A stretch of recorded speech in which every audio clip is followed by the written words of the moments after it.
ईद से पहले पूरी कौम को बहुत खुशखबरी है। इस्लामाबाद हाई कोर्ट की तरफ से इसको आप एक तोहफा समझें। और आज जो तोशाखाना की सज़ा थी, जो तोशाखाना केस में नैब कोर्ट ने गैर आइनी गैर कानूनी सज़ा दी थी इमरान खान साहब को और उनकी बुशरा बीबी को, वो दोनों की सज़ा मुअत्तल कर दी गई है।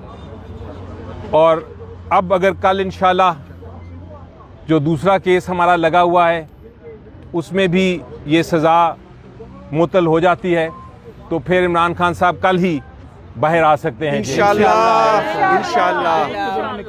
ये केस कैदी नंबर 804, ये केस के बारे में मैं आपको बताऊं थोड़ा सा कि ये जेल में ट्रायल हुआ था और नैब कोर्ट ने सज़ा दे दी थी इमरान खान साहब को और बुशरा बीबी को।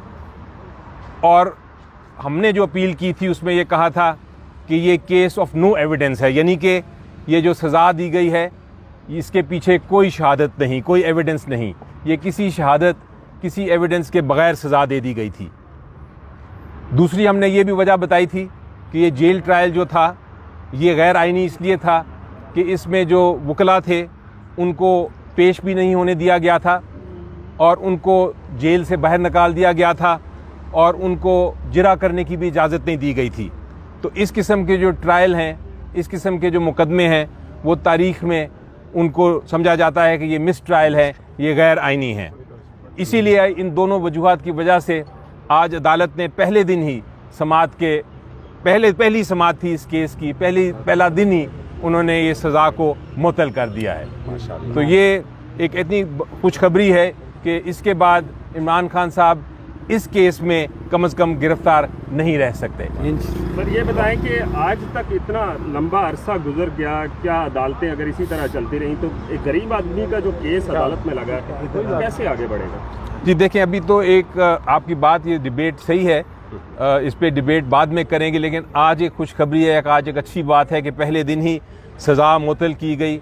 अदालत ने ये देखा, हाई कोर्ट ने ये देखा कि ये केस में अपील में बहुत जान है, अपील में बहुत वज़न है और जो सज़ा है उसको मुअत्तल करना चाहिए, क्योंकि सिर्फ सज़ाएँ तब मुअत्तल होती हैं जब अदालत ये समझे कि जो एविडेंस है, जो शहादतें हैं, वो कन्विक्शन को, सज़ा को सपोर्ट नहीं करती, वो उसके बरखिलाफ़ हैं आइन के और कानून के सज़ा, इसलिए वो मुअत्तल कर दी जाती है। अच्छा सर, ये बता दें, एक तो पीटीआई के मुतालबे पर चीफ जस्टिस ने सो मोटो ले लिया और दूसरी जानिब आज इमरान खान को यहाँ से भी बड़ा रिलीफ मिल गया। क्या कहीं मामला तय पा गए हैं पीटीआई के? जी, आप पता नहीं क्यों मामला तय पाने की बात कर रहे हैं।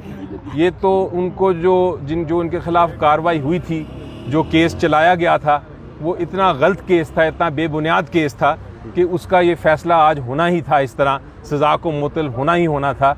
तो ये जब आप इंसाफ की बात करते हैं तो इंसाफ कई बार देर में आता है, लेकिन आज आता है फाइनली। और आज हमने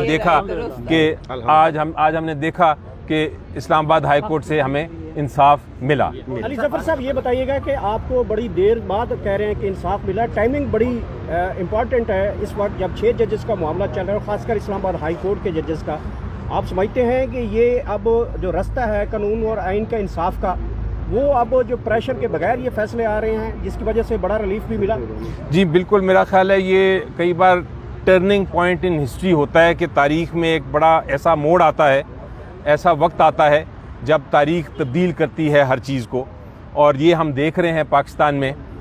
ये हमने इलेक्शन में देखा कि इलेक्शन जब हुए तो एक तारीख़ बनी, उसके बाद से जो कुछ हो रहा है हमने देखा कि हर किस्म का प्रेशर, जो उन ख़त से भी नज़र आता है कि हर किस्म का प्रेशर अदालतों पे डाला जा रहा था, लेकिन अदालतें जो हैं वो इंसाफ करने के लिए डट के खड़ी हैं और हम उनके साथ खड़े हैं। हम पीटीआई नहीं बल्कि पूरी अवाम जो पाकिस्तान की है उनके साथ खड़ी है। इसलिए मेरा ख्याल है कि ये अब जो इंसाफ का तराजू है वो दुरुस्त समझ जा रहा है। रिहा करो, रिहा करो, खान को रिहा करो, रिहा करो, रिहा करो, खान को रिहा करो। बुशरा बीबी की मुलाकात के हवाले से भी आज सुबह जो है ना दरख्वास्त आप लोगों की तरफ से दी गई थी, जिसमें जो जेल हुकाम उन्होंने कहा है कि बुशरा बीबी जो है जब खान साहब के साथ केस में जाती है तो उनकी मुलाकात हो जाती है। इस पर बड़ा वो रिमार्क्स आए हैं कि ये जो मुलाकात होती है ये तो वो केस के लिए जाती है, तो मुलाकात तो नहीं हो पाती।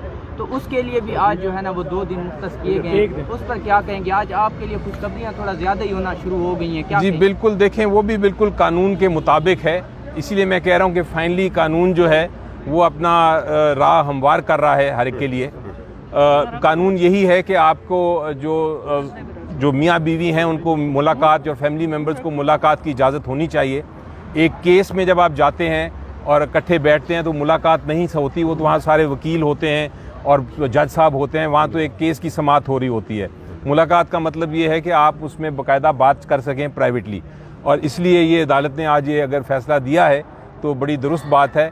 वो भी हम बड़ी देर से ट्राई कर रहे थे और खुशखबरी ये है कि आज उसका भी फैसला हो गया। फैसले के अंदर नादीदा कुतुब का शामिल होना क्या समझते के शामिल हो सकती हैं या ये इंडिपेंडेंटली फैसला किया गया? नहीं, देखें फ़ैसला हमेशा, मुझे यकीन है हर फैसला जो है वो कानून के मुताबिक होता है। अगर जज गलती करें तो उसकी फिर अपील होती है। जानबूझ के कोई गलती नहीं करता, हर जज अपने समझ बूझ के मुताबिक करता है, गलतियां हो जाती हैं। लेकिन ये जो फ़ैसला आज हुआ है ये मेरी नज़र में बिल्कुल आइन और कानून के मुताबिक है, जो शहादत हुई उसके मुताबिक है। बड़ी आपको सिंपल बात बताऊं कि ये तोशाखाना केस में ये कहा गया है कि उन्होंने तोहफ़ा लिया जिसकी वैल्यू बहुत ज़्यादा थी, जिसकी कीमत बहुत ज़्यादा थी, लेकिन कीमत साबित करने के लिए किसको पेश किया गया? किसी एक्सपर्ट को नहीं पेश किया गया, पेश किया गया एक पार्ट टाइम सेल्समैन को, जो किसी दुबई किसी इंडियन की दुकान में वो काम करते हैं, पार्ट टाइम सेल्समैन, यानी वो पूरी तरह काम भी नहीं करते, वो सिर्फ सेल्समैन हैं और उनको बाकी काम वो टायरों की स्पेयर पार्ट चलाते हैं। तो एक टायरों की स्पेयर पार्ट चलाने वाले एक पार्ट टाइम सेल्समैन ने आके एकदम एक फिगर कह दिया कि ये तो अरबों रुपए की चीज़ थी। उसके पीछे कोई शहादत नहीं, कोई सबूत नहीं कि वो अरबों रुपए की चीज़ थी कि नहीं। तो इसलिए उससे साफ ज़ाहिर होता है कि ये एक बेबुनियाद, एक फिक्टिशियस केस था और इसीलिए अदालत ने आज एक मिनट भी नहीं लगाया इसको सज़ा को मुअत्तल करने के लिए। साइफर को क्यों लटकाया जा रहा है सर? अभी थोड़ी देर पहले जी देखें, साइफर केस में भी अब उम्मीद यही है कि आज के फैसले के बाद हम ये कोशिश करेंगे कि कल के दिन जो साइफर केस लगा है उसमें भी ये सज़ा की सस्पेंशन की बात करें, और अगर वो सस्पेंड हो जाती है तो जैसा मैंने शुरू में ही कहा था, फिर उसके बाद इमरान खान साहब के खिलाफ कोई रुकावट नहीं, वो फिर बाहर आ सकते हैं इंशाअल्लाह, इंशाअल्लाह। के फैसले के बाद क्या बुशरा बीबी रिहा हो गई हैं या उन पे कोई और चार्जेस हैं अभी? बुशरा बीबी, हाँ, उनके खिलाफ एक इद्दत का केस रह गया है। अगर वो उसमें भी सस्पेंशन हो जाती है तो वो भी बाहर आ सकती हैं। आज जो